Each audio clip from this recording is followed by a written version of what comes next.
Halo teman-teman, kembali lagi bersama saya Aditya Santoso dalam program resensi buku bagus, buku yang tepat untuk kita semua.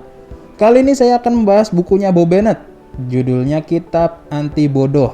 Nah, ini buku translasi ya dari bahasa Inggris. Nah, tapi translate udah bagus banget kok. Jadi teman-teman gak usah khawatir kebingungan, karena kan biasanya takutnya baca buku translasi itu terjemahannya ngawur, tapi ini terjemahannya bagus kok. Oke, langsung aja kita langsung masuk ke siapa sih Bo Bennett. Nah, ini slide selanjutnya. Bo Bennett ini adalah seorang ilmuwan psikologi sosial. Nah, bukan psikologi klinis ya, bukan psikolog klinis tapi psikologi sosial. Jadi S1-nya itu dia ngambil pemasaran. S2-nya dia ngambil psikologi umum dan S3-nya ngambil psikologi sosial. Fokusnya pada psikologi sosial, kognitif dan positif. Nah, si Bo Bennett ini bikin proyek di mana dia bikin website di mana orang-orang itu silahkan berdebat di website tersebut. Ketika mereka berdebat, si Bo Bennett ini membaca bagaimana sih orang itu berdebat. Akhirnya dia menemukan adanya argumen-argumen tidak logis atau tidak rasional di dalam perdebatan di situs yang dia buat gitu ya. Lalu dia berusaha membenarkan orang tersebut. Kamu tidak rasional. Ya udah, sehari itu dia berhenti untuk tidak rasional, artinya dia rasional selama sehari itu. Besok yang ngulang lagi.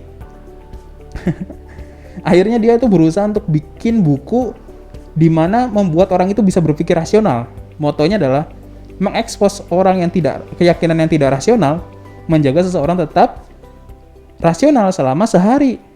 Tapi mengekspos pemikiran yang tidak rasional, menjaga seseorang tetap rasional seumur hidup. Nah, ini dia. Ini adalah motonya dia. Jadi dengan kata lain apa? Buku ini berusaha untuk dia buat agar setiap orang itu bisa berpikir lurus. Nah, saya itu pas baca buku ini takjub ya. Menarik banget bukunya. Saya kira itu Bo Bennett itu udah bapak-bapak, kakek-kakek atau senior gitu ya, udah tua gitu ya. Tapi ternyata masih muda kok dia. Dia masih muda dan dia banyak jadi pembicara di mana-mana gitu ya. Jadi dengan kata lain lumayan pinter. Nah, seperti itu. Langsung aja kita bahas apa sih bedanya sama buku logika. Nah, oke, di sini saya sudah ada buku logika. Karyanya Puspo Projo ini saya sudah baca. Nah, ini sudah saya hatamkan ya, banyak yang sudah saya baca dari psikologi klasik sampai psikologi formal ya. Logika klasik sampai logika formal. Lalu ada dasar-dasar logika. Karyanya Nanang Martono Daharsodik. Ketika saya bandingkan ketiga buku ini, buku-buku ini tujuannya ternyata berbeda. Jadi dari tujuan berbeda sehingga isinya beda. Kalau buku punyanya Puspo Projo ini untuk mengenalkan logika ke teman-teman jurusan filsafat terutama ya. Iya, ke teman-teman jurusan filsafat. Lalu dasar-dasar logika juga sama ke teman-teman yang jurusan filsafat ataupun ilmu sosial gitu ya. Nah, kedua buku ini, dasar-dasar logika dan logika ilmu menalar, itu ditujukan untuk teman-teman yang akademisi di bidang sosial dan sedang belajar ilmu logika gitu ya. Bedanya Kitab Anti Bodoh ini bukan untuk orang-orang yang khusus di dunia di dunia akademisi yang sosial ya, tapi orang umum siapapun, bahkan seorang dokter itu ya bisa baca buku ini. Jadi buku ini fokus pada kasus sehari-hari, targetnya orang awam yang nggak ngerti tentang ilmu logika. Jadi kalau dia ngajakin ngomong, ayo kita berpikir secara logis gitu ya, menggunakan bahasa-bahasa Latin, itu pusing kan pasti. Akhirnya dia berusaha untuk membuat bahasa-bahasa yang sederhana. Gini aja deh, sekarang kita sadar bahwa logika itu ilmu yang sulit, tapi Bo Bennett berusaha untuk memudahkan. Jadi dia itu berusaha memudahkan orang awam bisa paham logika gitu. Kerennya gitulah pokoknya. Jadi teman-teman baca buku ini nggak usah kebayangin buku ini berat gitu, enggak. Buku ini gampang dan banyak contohnya. Jadi setiap kaidah contohnya itu bisa 1 sampai 2 bahkan 3 gitu. Kalau ada yang kaidah itu susah gitu ya, Dia banyakin contohnya dan penjelasannya panjang gitu ya. Buku ini santuy banget lah kalau dibaca, istilahnya gitu. Oke. Banyak banget kasus di buku ini, kita ambil aja sebagian. Nah, contohnya nih. Bang, jangan ngerokok, nanti kena sakit jantung. Nah, lalu dijawab apa? Semua manusia pasti mati kok. Nah, ini nama kesalahan logikanya dicto simpliciter. Apa tuh dicto simpliciter? Nah, ini bahasa Latinnya, bahasa biasanya adalah generalisasi yang terburu-buru. Nah, iya, semua manusia pasti mati, tapi kapan dan bagaimana itu pilihan. Kan bener gitu kan? Jadi dicto simpliciter ini biasanya terjadi ketika kita itu ingin, istilahnya apa ya, meremehkan sesuatu lah. Lalu, bang, jangan banyak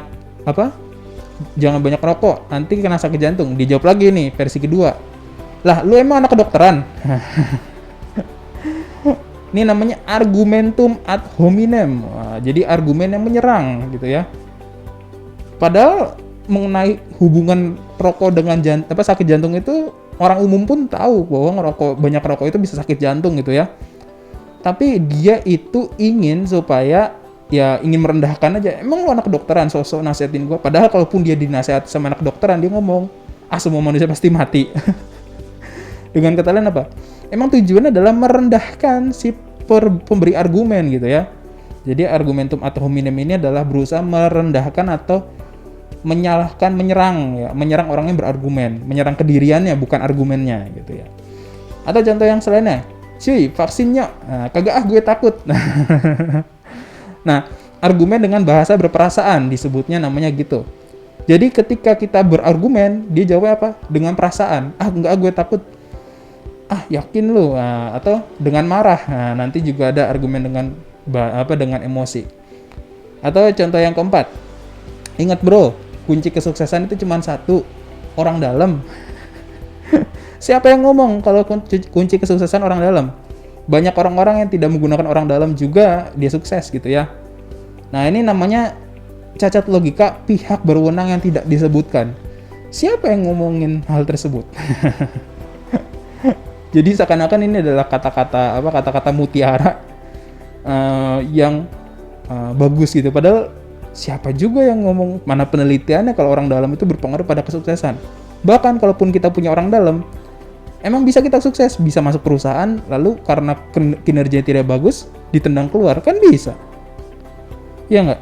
Jadi dengan kata lain, kesuksesan itu tidak terpengaruh oleh orang dalam. Walaupun ada pengaruhnya, tapi sedikit gitu ya. Jadi gitu.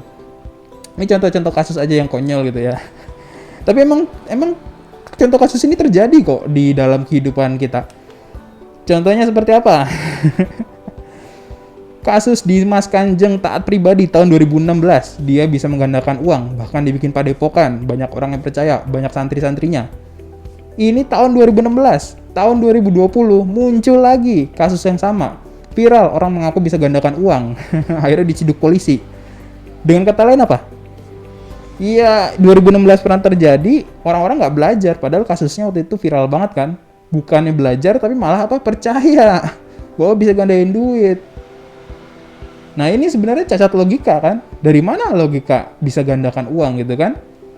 Nah, jadi dengan kata lain apa? Kebodohan-kebodohan ini bisa terjadi di dunia nyata. Kita itu terjebak MLM, terjebak investasi palsu, terjebak dengan membeli barang yang tidak kita butuhkan karena kita ditawarin dengan permainan logika, akhirnya kita tergiur. Itu sebenarnya cacat logika. Dan kalau kita bisa berpikir secara rasional, bisa kita selamat dari hal tersebut gitu ya. Jadi ada paradoks di masyarakat Indonesia ya, masyarakat modern. Netizen kita itu paling tidak sopan se-Asia Tenggara. Lalu ada 800.000 situs penyebar hoax. Ini tahun 2000 berapa nih? 2017 apa saya ambil beritanya. Dengan kata lain apa? 2020 apa 2021 ini lebih banyak lagi. Lebih banyak lagi karena ada kasus virus corona kan? Dengan kata lain akan lebih banyak lagi yang nyebar hoax. Lalu ada isu klepon yang tidak islami. Waduh. Ini kenapa hubungan logis antara klepon dengan islami gitu ya? Tidak ada makanan itu Islam atau tidak, itu tidak ada, adanya halal dan haram gitu kan. Ini tidak logis. Jadi dengan kata lain apa? Permasalahan logika itu sangatlah dibutuhkan oleh orang Indonesia gitu ya. Pendidikan tinggi, SMA, S1. Kan rata-rata orang Indonesia udah SMA kan, ada 9 wajib belajar 9 tahun kan. Tidak menjamin seseorang itu mikirnya rasional dan masuk akal. Karena selama berpendidikan, kita itu diajarkan untuk berorientasi teknis, bukan filosofis. Maksudnya apa? Ketika kita belajar, disuruh belajar matematika, IPA, semuanya tujuannya nantinya akan ada penerapannya di dunia nyata. Tapi untuk berpikir, apakah kita dilatih berpikir selama SMA, SD, SMP, SMA? Enggak, kita tidak dilatih berpikir. Kita dilatih untuk menjadi sesuatu. Misalnya kita menjadi seorang pekerja karir tertentu gitu ya. Jadi dengan kata lain, orientasinya masih teknis orang Indonesia itu, bukan filosofis. Jadi yang nggak kaget saya kalau misalnya kemampuan berpikir orang Indonesia masih lebih rendah daripada rata-rata negara berkembang ya, apalagi dibandingkan negara maju gitu ya. Karena pendidikan kita masih orientasinya teknis gitu. Orang Indonesia juga sering emosional ketika menilai sesuatu. Bisa emosi serakah, marah, kecewa, benci. Hal itu membuat mereka sulit menganalisis masalah secara logis, apalagi etis. Contoh aja perdebatan kadrun, cebong, dan kampret yang kemarin. Mungkin teman-teman bisa ngelihat. Ini perdebatannya awalnya logis, lama-kelamaan menggunakan bukti-bukti yang tidak masuk akal gitu ya. Kadang-kadang menyerang pribadi orang yang berargumen. Makanya akhirnya ketika saya ditanya, saya pihak yang mana? Saya netral, karena semuanya tidak rasional. Aneh semuanya. Yang satu rasionalisasi, karena dengan memberikan bukti yang tidak konkret atau hoax gitu ya. Satunya juga sama, ngelakuin hal yang sama. Apa bedanya mereka berdua kan? Nah, seperti itu. Kalau ditanya, apakah realistis untuk masyarakat Indonesia itu berpikir secara logis gitu ya? Gini aja deh. Kita belajar matematika berapa lama? 9 tahun kan minimal. SD, SMP, SMA gitu ya. 9 tahun belajar matematika. Bisa ngitung matematika kan? Bisa. Tapi selama 9 tahun belajar logika nggak? Enggak. Akhirnya nggak bisa mikir logis kan? Matematika sudah ada dalam kehidupan kita. Bisa ngitung duit kan? Bisa ngitung jumlah belanjaan, bisa ngitung ukuran meter gitu ya. Dengan kata lain apa? Matematika, karena kita sudah diajarkan selama 9 tahun, berapa 9 tahun? Angka jarinya gini. 9 tahun kita diajarkan, akhirnya apa?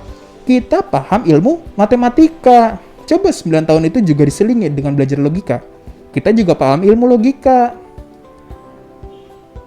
Pembelajaran itu kuncinya satu. Paham, mengerti, dikerjakan, dilakukan. Ketika dilakukan, diulang-ulang terus. Jadi pinter. Ya enggak? Iya, jadi kita harus belajar ilmu logika. Ya udah gini aja deh. Kita terlambat sekarang, anggap aja gitu. Teman-teman sendiri yang nonton video ini, saya anggap tidak pernah belajar logika. Karena saya juga selama SD, SMP, SMA tidak belajar logika kan? Kita sama kan? Ya udah kita belajar dari nol, kita baca buku ini, kita pelajari ilmu logika. Kenapa? Karena ini akan menyelamatkan kita dari ketidakrasionalan yang akan mengakibatkan kita terjebak kepada kebodohan.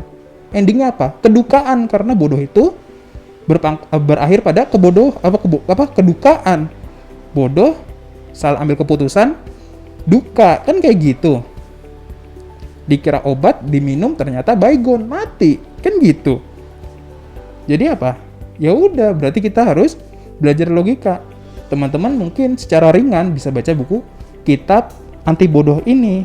Ya sembari baca, sembari ketawa-tawa, karena isinya juga banyak yang menyentil. Saya juga sering merasa disentil kan ketika baca. Oh iya, kok saya pernah ya. Nah gitu.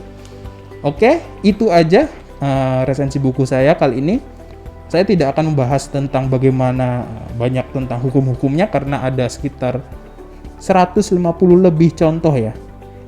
Ada beberapa contoh yang itu detail ya, misalnya emosi. Emosi itu kan ada emosi sedih, ada emosi marah, ada emosi senang, dan lain sebagainya, itu didetailkan. Jebakan-jebakan logika ketika kita itu menggunakan logika sedih, logika putus asa, dan lain sebagainya. Jadi teman-teman nanti bisa membaca dan mungkin ketawa-tawa ketika melihat contohnya. Bagus kok buku ini, bisa dibaca saat santai gitu ya. Oke, gitu aja dari saya. Semoga bermanfaat. Sampai ketemu dalam resensi buku berikutnya. Tetap jaga kesehatan. Sampai jumpa. Bye-bye.